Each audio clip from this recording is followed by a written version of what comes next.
আগামীকাল আন্তর্জাতিক ফুটবল থেকে অবসর নিচ্ছেন ভারতীয় অধিনায়ক সুনীল ছেত্রী। এই বিষয়ে প্রতিক্রিয়া দিলেন প্রাক্তন ফুটবলার বিদেশ বাসু। চলুন শুনে নিই তিনি কি জানালেন। প্রত্যেক খেলোয়াড়কেই একটা টাইম বেছে নিতে হয় যে তার জীবনের সেরা খেলা সে খেলেছে কিনা, বা আর খেলতে পারবে কিনা, আর কতদিন খেলবে, এবং ওই ডিসিশনটা যে নিতে পারে সেই বড় প্লেয়ার। আজকে আমি আইএফএ অফিসে এসেছি, এসে আমার খুবই ভালো লাগলো। 3-4 বছর বাদে বোধহয় আমি এলাম এখানে, কিন্তু আজকে সুনীল সম্বন্ধে বলতে পেরে আমার আরো ভালো লাগছে। এই কারণে, যখন 17 বছর বয়স সুনীল, তখন মোহনবাগান ক্লাবে যখন আসে প্রথম সুব্রত ভট্টাচার্য কোচ, আমি আর শ্যামল ব্যানার্জি মোহনবাগানের জুনিয়র টিমটা দেখতাম। তখন সুনীল আমাকে জিজ্ঞেস করেছিল, স্যার আমি ভর্তি হব একটা কলেজে, আমি খেলতে চাই এবং কলেজে পড়তে চাই। আমি বললাম ঠিক আছে। আমি তখন সাউথ সিটি কলেজের স্পোর্টসের ফুটবলটা দেখি, আমি তখন কোচ ছিলাম ফুটবলের ওখানকার। আমি বললাম তোমাকে ওখানে ভর্তি করে দেবো। ও খুব খুশি হয়েছিল। তারপরে আমার সঙ্গে আর এই ব্যাপারে কথা হয়নি, কিন্তু সে পড়াশোনা চালিয়ে গেছে আমি শুনেছি, এবং তারপর থেকে সুব্রত ভট্টাচার্যের আন্ডারে সে তো কোচিং করেছে, এবং তারপরে সুনীলের দিকে দেখতে হয়নি। সুনীল ছেত্রী যে কি সেটা নতুন করে কাউকে বলতে হয়নি। যারা স্পোর্টস লাভার, ফুটবল লাভার, তাদেরকে বলতে হয়নি। কিন্তু সবচেয়ে ভালো লাগছে যে সেদিনকেই আমি দেখলাম সুনীলের মিসেস বলছে, তুমি এখনই খেলা ছেড়ো না, আরো খেলা খেলতে পারো। তার মানে সে এখনো খেলতে পারে, তার মিসেস বলছে, কিন্তু সুনীল ভেবে নিয়েছে যে না, আমি আর খেলবো না, আমার ভারতের হয়ে খেলার টাইম আমার শেষ। এই যে ডিসিশনটা, এই ডিসিশনটাই আমি ওকে স্যালুট জানাই, এবং আমি ওকে এখনই কংগ্রেচুলেশন জানাচ্ছি যে ও এত সুন্দর একটা ডিসিশন নিয়েছে। কারণ আমি যা দিয়েছি নতুন করে আমি দিতে পারবো না ভারতকে, এবং আমার সতীর্থদের কাউকেই আমি সেই খেলাটা দিতে পারবো না। অতএব ও এই জায়গাটা বেছে নিয়েছে। এই বাঁচাটাই হচ্ছে আসল খেলোয়াড়দের কাছে।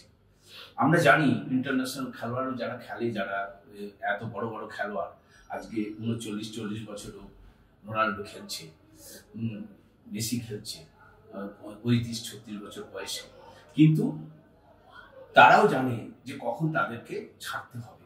কিন্তু এখনো তারা কিন্তু সেই জায়গায় অন্য ক্লাবে চলে এসছে, সৌদি আরবের টিমে চলে এসছে, কিন্তু সেখানেও সে কিন্তু দারুণ খেলার চেষ্টা করে। কিন্তু একটা টাইমে তাদেরও বুঝতে হবে যে এরপরে আমি আর সেই খেলাটা দিতে পারবো না, আমাকে সরে যেতে হবে। কিন্তু তারাও সেই সময়টা সরে যাবে। তাই আজকে সুনীলের যে অ্যাচিভমেন্ট, সুনীল যা করেছে, সত্যি গর্বের। ভারতীয় খেলোয়াড় হয়ে আমি খুব গর্ববোধ করি এই কারণেই যে আজকে ও এই 22 বছর, 21 থেকে 22 বছর ও ফুটবল খেল ভারতের হয়ে এবং ক্লাবের হয়ে। এটা নট এ জোক, এটা একটা বিরাট ব্যাপার, বিরাট অ্যাচিভমেন্ট। সেই অ্যাচিভমেন্টটার থেকে ও যখন সরে যাচ্ছে এবং নিজেকে বুঝতে পেরেছে যে এবার আমার এখান থেকে সরে যেতে হবে, এবং ক্লাবের খেলা নিশ্চয়ই খেলবে, কিন্তু ভারতীয় ফুটবলের জায়গা থেকেও সরে যাচ্ছে। কিন্তু আমি চাইব সুনীল খেলোয়াড় জীবন শেষ করলেও সে যেন ফুটবলের আরো এইরকম সুনীল ছেত্রী তৈরি করার জন্য সে যেন কোচিংয়ে চলে আসে।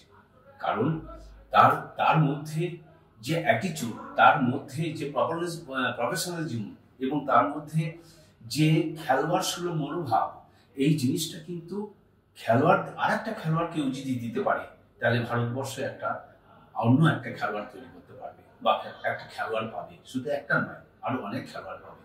আর ওর মধ্যে যে জেদ, যে তেজ আমরা দেখেছি, সেটা যদি একটা খেলোয়াড়ের মধ্যে কোচ হিসাবে দিতে পারে, আমার মনে হয় এর চেয়ে বড় জিনিস আর কিছু হবে না। তাই আমি চাইবো, হয়তো আমার সঙ্গে দেখা হবে কোনোদিন, কোনো সময় আমি কথাও বলতে পারি, সেটা কথা নয়, কিন্তু সুনীলকে বলবো, সুনীল যেদিন ছেড়ে দেবে, ক্লাব খেলাও ছেড়ে দেবে, সে যেন ও একটা কোচিং পাস করে ও যেন ফুটবলের জন্য যেন জীবনকে নিয়োজিত করে। কারণ ওর মতো কোচ হয়ে এলে পারে, কিন্তু আমাদের ভারতবর্ষ অনেক ভালো ভালো খেলোয়াড় পাবে। এইটাই আমি সুনীলের কাছে আবদার করব, আশা করব এবং ওর ফ্যামিলির কাছেও আশা করব। জানি না সুব্রত দা, ওর শ্বশুরমশাই সুব্রত দা বড় বিশাল বড় খেলোয়াড় ছিল, সেই জন্য সেই জায়গায় দাঁড়িয়ে আমি সুব্রত দা কি বলবে জানি না, বা সুনীল কি ডিসিশন নেবে সেটা তার ব্যাপার, কিন্তু আমরা বাইরে থেকে অনেক কিছুই বলতে পারি।